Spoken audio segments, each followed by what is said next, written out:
The hot sun beat down on Habiba and her 100 men. She sat on her horse, her spear in hand. They were in front of the gate. Thousands upon thousands of undead warriors stood before them. Beads of sweat dripped off of her honey-coloured skin. She breathed hard. She had already charged in with her men and decimated the front line of the undead. They were terrifying to look at. It was a mix of men who were more skeleton than flesh, and the newly dead, who were essentially walking corpses. Some of the newly dead were her men. Habiba wore tight leather armour, the crest of her father above her heart.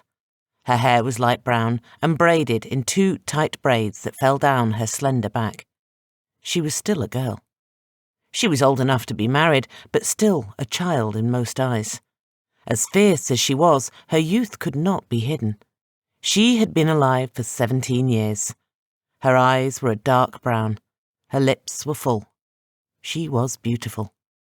She was not the type to be a princess wearing a silk dress and sitting safely on some cushions while the men died for her. She wanted to be a great warrior, like her older brother, Abu Bakr. She wanted to make him proud. She missed him dearly. It had been years since he was stolen from their family. Habiba thrust her spear in the air, signalling for the archers on the great wall of King Amin's city to stop. There were hundreds of archers. They kept the undead at bay. Habiba took several deep breaths, trying to still her beating heart. She looked back at the warriors that followed her, brave men of her father's army. They looked tired and ragged. They had endured charge after charge with their princess. The undead seemed endless. No matter how many they put down, others seemed to take their place. Every time they lost one of their own, they saw him standing among the ranks of the undead. It made it hurt worse to have to kill your brother who had just died fighting beside you against a common enemy. Now his body is standing against you as your enemy. It was a desecration of their body that was horrible to see. "For the one God and Mumin!" Habiba shouted, her voice echoing through the silence as the last arrows fell from the sky. Her men roared at the undead. Habiba knew the roar was half-hearted. Any with an ear could hear it. The men were exhausted.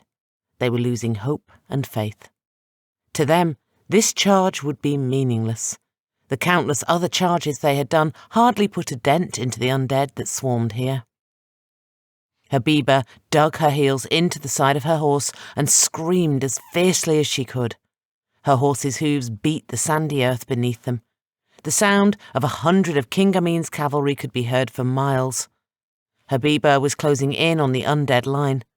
She levelled her spear and ran it through the skull of an undead that was more skeleton than man. The flesh on half of his face had rotted off. She and her men cut deep into the undead line. Habiba stabbed and smashed the skulls of as many undead as she could. She felt something hard hit her. She did not know from where.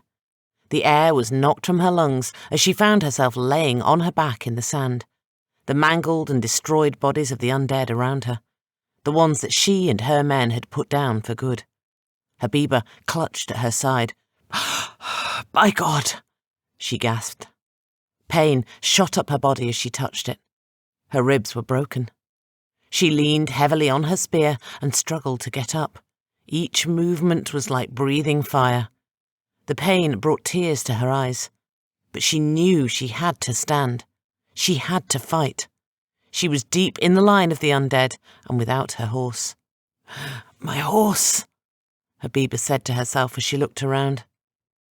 To her dismay, her horse lay dead on the ground not too far from her. Undead had swarmed it and started to eat it. Habiba sighed heavily. "I won't let them win," she said. She fought through the pain and stood tall. She readied her spear for combat and thrust its tip through the skull of the nearest undead. She yanked it free and watched it turn to dust. She spun and sharply brought the tip of her spear down like a sword and took the head from another's neck. They were coming for her now. She needed to move. But every time she did, pain shot through her. Her spear was too big. She needed something easier for her to use with one hand. She saw a bloody, old, rusted iron shield that one of the undead had dropped. She ran to it, cutting down any undead that were in the way. She picked it up and held it in her left hand. It was small. Chunks of it were missing on the sides, but the middle was intact. The shield smelled of rust and decay. She had to shorten her spear. She swung the blunt end of her spear as hard as she could at the skull of an undead. Habiba screamed as pain shot through her entire body. The spear broke nearly in half. Habiba fell to one knee, the shield in her left hand propped on the ground to help steady her. She held the broken spear in her right. It was much lighter now, much easier to maneuver and thrust. Habiba quickly brought her rusted shield up to block a blow from an undead sword.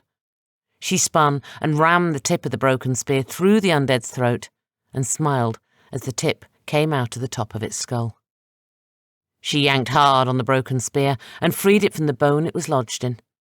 She blocked another blow with her shield and thrust hard with her spear. Undead after undead fell before her. But she was tiring. The pain was so intense, she felt that she would pass out. "Princess!" a voice shouted. Habiba turned to see several of her cavalry racing toward her. That moment of distraction was all the undead needed. Habiba screamed in pain as an old, rusted dagger stabbed into her leg. Habiba fell on the dirt again, her blood mingling with that of so many other of her father's soldiers who fell here. Habiba reached down and pulled the dagger from her leg and threw it at the undead. It harmlessly bounced off them. She tried to get up, but the pain was too much. She made it to her knees. She blocked a blow with her shield that had her back down in the dirt. She heard the thundering of hoofs as her cavalry surrounded her. One of her men jumped from his horse and cut down the undead that were going in for the kill around her. Another grabbed her and slung her over the back of his horse. He smacked the horse hard on its back, and it ran hard back to the castle gates. Her men stood toe to toe with the undead, their shields up, and cut them down as they slowly backed closer to the gate. As soon as the men were safely out of the way, the archers rained down on the undead, halting their advance. The undead hissed and turned to dust as the arrows found their marks. They started to back up and retreat for some reason. It was not clear why. They had attacked non-stop, day and night, for nearly a week. The soldiers of Mumin had pushed them back battle after battle. Habiba was fading in and out of consciousness. The wound in her leg bled freely. Just as she was about to let the darkness of sleep have her, she saw something that broke her heart. She saw her horse, now a living corpse serving her enemy. She locked eyes with it. It stared at her hard, as if to say goodbye, then galloped off in the direction the undead retreated to.